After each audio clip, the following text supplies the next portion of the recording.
14 नं जनाय विधानसभा बियाबनि एमएलए भुवन पेगुनि हेंथायै नावकाता ओनसोलनि रायजो राजाफोरनि गोख्रों खुद्रिखानाय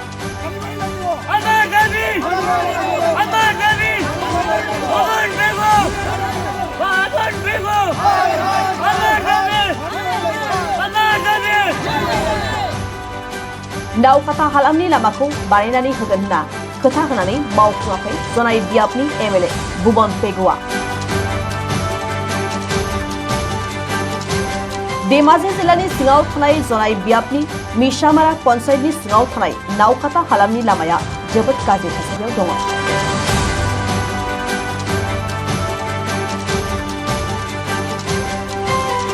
गामिनि रायजो राजाफ्रा थांनाय फैनायाव गोबां जेंनाजों मोगा-मोगि जानांदों।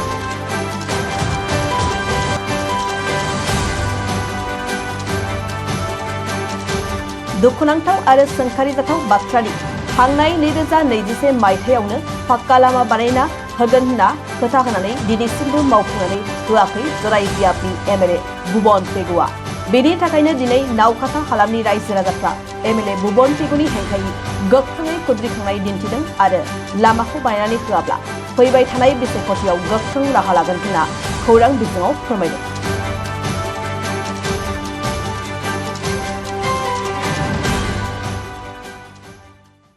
दिनैनि दाबियाव बे लामायाव जोङो लामानि थाखाय जों दाबि खालामदों।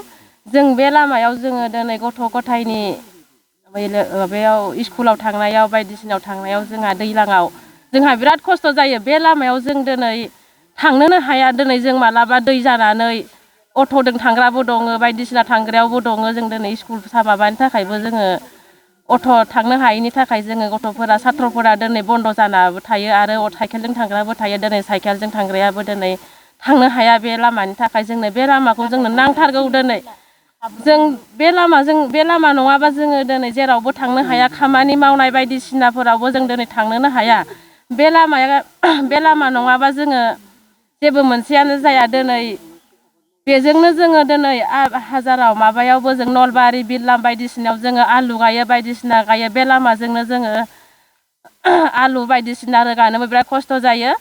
जों हाजिरा मावना जाग्रानोबो खस्थ', खेथि मावना जाग्रानोबो खस्थ', स्कुलाव थांनाय गथ' गथायफोरनोबो खस्थ' जायो। बे लामाखौ जोंनो नांथारगौ।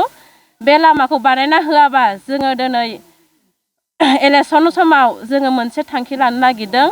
बे समाव जोङो लामाखौ बानायथारना होनांगौ। जोंनो दाबिखौ नांथारगौ। जोंनो लामाखौ नांथारगौ जोंनो। जों फैबाय थानाय इलेक्सनाव जोङो बे लामाखौ बानायना होआबा जोङो इलेक्सनखौ जोङो थांखि लादों बन्द' जागोन बा जोङो इलेक्सनखौ होआ होननानै। बिनि थाखायनो जोङो दिनै इलेक्सननि सिगां बे सारमोना जोंनो बे लामाखौ बानायथारना होनांगौ।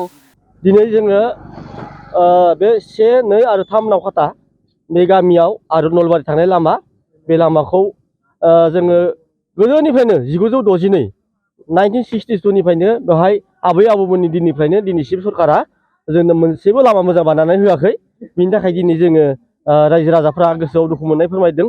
जोङो जांख्रिखांदों जाहाथे फैबाय थानाय इलेक्सननि सिगां बे बिसायख'थिनि सिगां जुदिहाय जोंनि बे लामाखौ बानायनानै होआ अब्लानिया जोंनि रायजो राजाया जों मोनसे थांखि लादों जाहाथे जोङो बिजेपि सरकारनो भटखौ होआबो जानो हागौ। जुदिके जोङो बे लामाखौ रायजो राजाया बानायना होआबाथाय जों मोनसे थांखि आजावनाय जागोन। बेखौ जोङो मोनसे थांखि आजावदों। नैबे थांनाय 2021 मायथाइयाव भुवन पेगुआ दिनै एमएलए जानानै थांबाय। बिथाङा एमएलए इलेक्सननि सिगां मोनसे सक्ति होदोंमोन। दिनै आङो एमएलएखौ देरहाहोयोब्ला बे एग्रिमेन्ट मोनसे होदोंमोन। बिथाङा दिनै बे लामाखौ बानायनानै होगोन होननानै इलेक्सननि थाखाय बिथाङा भट बिदों फैदोंमोन। जों भट होनानैबो देरहानानै होबाय। नाथाय बिथाङा दिनैसिम 10 बोसोर बिथाङा एमएलए देरहानानै दङ। नाथाय दासिम बानायना होआखै। दिनै फैफिनाखै। बिथाङा दिनै देरहाखांनानै खेबसे फैफिननाय जायाखै। बिथाङा दिनै सुक्ति मोनसे होदोंमोन। बे सुक्तिनि बिथांनि मैल'आ जेबो मैल' गैयै रखम जोंखौ रायजो राजाखौ बानायना दोनदों। बेनिखायनो जों बे लामाखौ बियो बनायखाना होआ। बिथाङा जुदि बे इलेक्सननि सिगां बानायना होआबा जों रायजो राजाया मोनसे बिथांनो भट होनाय जानाय नङा होननानै मोनसे थांखि आजावनाय जादों। बेनो दा दिनै जोङो गोबां बर' मिसिं असमिया बिहारि बाङालि गोबां मानसियानो बेजों बे लामाजों थांलाय फैलाय खालामनानै दिनै आलु बेसर मटर बायदि बायदि खेथि मावनानै बिथांमोना जिउ खुंबाय दङ लाख लाख सुबुंफोरा बेजोंनो थाङो दिनै गारियै गारि बिथांमोना आलु मटर थिखांना लाबोनानै जोंनि लामाया गोबां गाज्रि जादों बिथाङा जुदि थिखांनानै जोंनो बे लामाखौ बानायनानै होआब्ला जोंनि रायजो राजाया मोनसे थांखि आजावनो नागिरदों जिहेतु बिथांनो जों भटखौ होआबो जानो हागौ बिनि सायाव जों रायजो राजाया मोनसे सावरायनानै जों बेखौ थांखि आजावनाय जागोन दायो जोङो बेहाय 7टा गामि दङ 9टा गामियानो दङ दिनै 1, 2, 3 नावखाता आरो मिसामा तिनिआलि आरो नैबे नलबारि बिल्लाम बिसिम बिल्लाम बर' आरो लिरसां तुला कांखान सापरि ओमफ्राय नलबारि लम्बा सापरि जों गोबां गामियानो बेखिनि लामायाव थांलाय फैलाय खालामो दिनै हरनि समावबो साननि समावबो जों बेमार आजार जायोब्ला सोरबा डिलिभारि लाङोब्लाबो जों गोबां गारिनि प्रब्लेम जायो लामानि प्रब्लेम जायो गोबां खस्थ'नि गेजेराव जों थेलाजों बोनानैबो लांनांगौ जायो बेनिखायनो जों बे लामाखौ नांथारगौ हिसाबै जों दिनै रायजोफोरा दिनै गोसोआव दुखु नांनाय फोरमायदों जोंनि लामाया दिनै बेसेबांबा खस्थ'नि गेजेरजों गथ'फोरा थांलाय फैलाय दिनै अट'जों गोजान गोजानसिम सिमेन्ट सापरि थांनांगौ जायो दिनै गारि मटर थांनोबो गोबां खस्थ' दिनै जोङो थाबायनो थाखायबो जों गालिन गुलिन हाखर हाला बेनिखायनो जोङो दासिम जुदि 1965 मायथाइनिफ्राय दिनै 2024 सफैबाय बिसिमहालागै दिनै सरकारा जोंनि मेगन फारसे जोंनि बे गामि फारसे जोंनि बे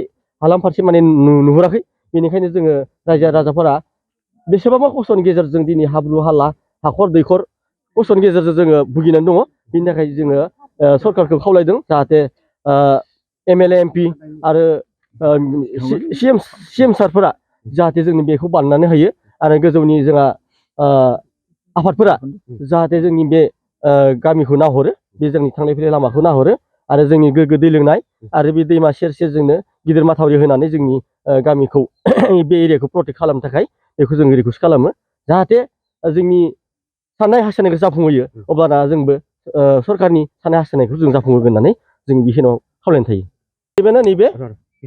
एग्रिमेन्टआ नैबे जोंहा भबन पेगुआ 23 मार्चनि 2021 बेवहाय जोङो इलेक्सन बिनो फैनायाव बिथाङा एग्रिमेन्ट मोनसे होलांदोंमोन बे लामाखौ बानायना होगोन होननानै भबन पेगुआ नाथाय MLA जानानै थांबाय 5 बोसोर सिगाङाव नैबे 5 बोसोरनि सिगाङावबो आरो बानायना होगोन होननानै खेबसे होन्दोंमोन नाथाय बिथाङा एग्रिमेन्ट होनानैबो नाथाय खेबसेबो ओंखारफैयाखै बे जोंनि जायगायाव बेनिखायनो जों रायजो राजाया दुखु मोननाय फोरमायदों बे आलिखौ बे लामाखौ जुदि PMGSY बानायनानै होआ पाका लामा बानायनानै होआ होमब्लाना जों 9खान गामिया लोगो नांनानै बिथांमोननो सायाव जोङो गुबुन आलादायै मोनसे थांखि आजावनाय जागोन होननानै फोरमायनाय जाबाय जोङो दिनै भगवान पेगु MLA सारनिसिम जोंनि बे सुक्तिखौ लानानैनो गाव सुक्ति होलांनाय बेखौ लानानै गाव बे लामाखौ बानायना होगोन होनना बुंनायलाय जोङो 9खान गामिनि रायजो राजाफ्रा थांनानै बिथांनि न'खरसिम थांनानै बिथांनि भबनसिम थांनानै जों मोनसे लोगो हमनो सावरायनो सानदोंमोन बिथांजों रायलायनो सानदोंमोन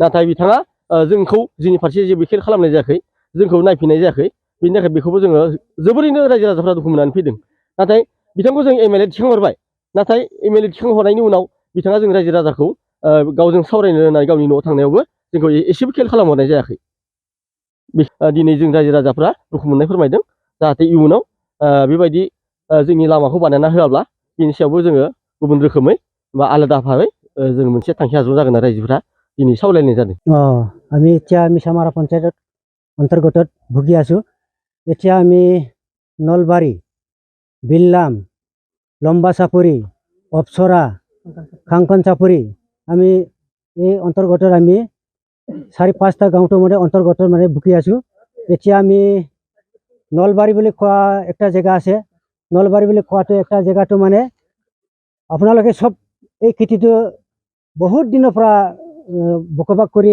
আছে আমি জনাজাত হৈ আছে আলুবাৰী যিখিনি মানে আলুবাৰী আছে আমি এই নলবাৰী এৰিয়াৰ পৰা আমি যিমান হাজাৰ হাজাৰ মানুহ লৈ পিনে আমি খেতি কৰি পিনি মানে হাজাৰ হাজাৰ মানুহ মানে হাজিৰা মুজিৰা কৰি আছে তেওঁবিলাকৰ মানে এই দলংখন বনাই দিব লাগে আৰু এই ৰাস্তাত মানে নাওখটা ৰাস্তাটো মানে সব খাল বাম হৈ আছে এই খাল বামটো ওলাই পিনি মানে নলবাৰীলৈকে মানে ওলাই দিয়া ৰাস্তাটো মানে ক্লিয়াৰ কৰি দিব লাগে আৰু মানে খেতি সৰিয়হ হাজাৰ হাজাৰ মানে মাইকী মতা মানে গৈ পিনি ইয়াত দিনৰ দিনটো মানে হাজিৰা মুজিৰা কৰি আছে খেতি উৎপাদন কৰি আছে যিমান মানে ইয়াৰ পৰা মানে আমি আলু খেতি কৰা নলবাৰী জেগাৰ পৰা ওলাই দিয়া ৰাস্তা এইটো ক্লিয়াৰ কৰি দিব লাগে আৰু যিমান হাজাৰ হাজাৰ আলু ওলাই আছে আমি এই আলুৰ পৰা আমি বসবাস কৰি মানে আলুৰ পৰা আমি খেতি কৰি সৰিয়হৰ পৰা খেতি কৰি আমি কাম কৰি আছোঁ।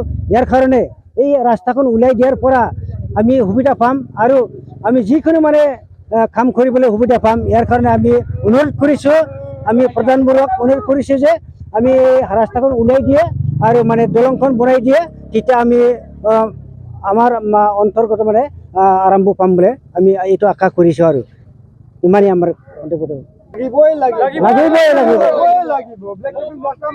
লাগিবই লাগিব।